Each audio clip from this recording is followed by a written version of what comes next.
the opportunity of thinking bigger, but not only bigger, but better. I guess the world we live in right now is such a smaller place, such a place of so many more possibilities. And with everything that comes and goes with that idea, that ideology of giving birth to a product, a service, an idea of a business, an idea that gets created with just thinking with a white piece of paper and putting some bits and pieces together, and how you connect those dots, that eventually you have a go. You get out to the wild, wild west and you have a go at starting something called a business. And the skills and tools to create an idea are very different to the skills and tools to build a business, but more importantly, building a business. See, business, when you're in business, it's a doing word. It's not something, it's not an event. It just doesn't happen.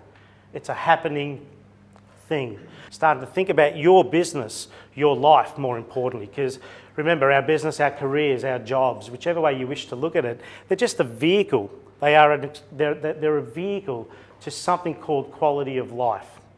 And for most of us, we get what we deserve, right? We get what we deserve not by working harder, but sometimes going slower to go faster.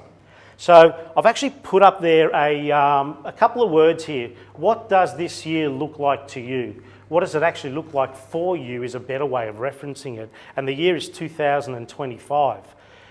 And I am so convinced that if you can't put yourself in a position of uncomfortable, unknown, unfamiliar, if you don't put yourself in that environment, not every day, but a little more often than what we do as human beings who are caught up in what we refer to as the rat race, the rut race.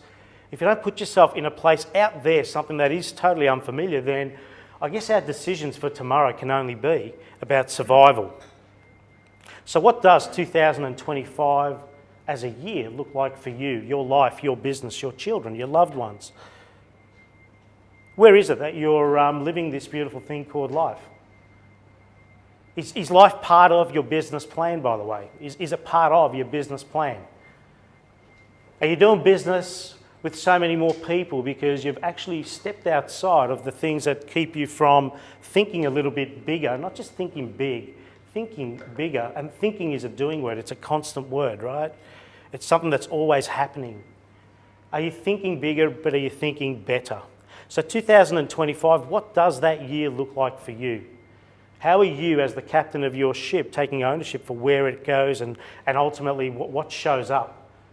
And if you can do that, as often as, let's call it once every 6 months, once every 12 months, and do it from a perspective of, no, I'm not going to play it safe. Because if there's one thing about a blue biro and a white piece of paper, you can shred it. Right? And the miracle of a business, the miracle of a life is not so much the plan, it's the planning. It's the ideas that you are brave enough to put in writing, and thereafter, in a day's time, in a week's time, in a month's time, reflect back on what you wrote or what you contributed to understand, is it or isn't it for me?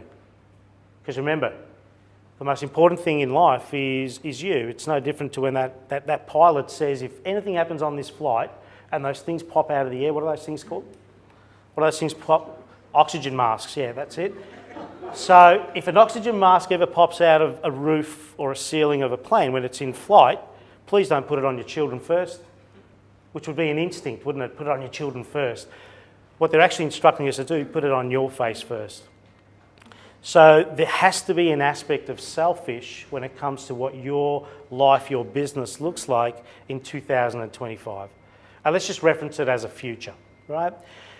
The other aspect of 2025, and I guess, that sort of macro thinking, which is 520 weeks, whichever way you want to look at it. 2016 to 2025 is 520 weeks. If you think about where you were 520 weeks ago, some of you are going to think, oh man, if only I was there again. And many others would think, okay, well, what's actually changed? Not much. So you are the agent of change. You are the agent of change for self, and if you do that well and keep on rehearsing change and being okay with change, you're actually going to end up in a place that's way better in the next 520 weeks than the last 520. Is that okay?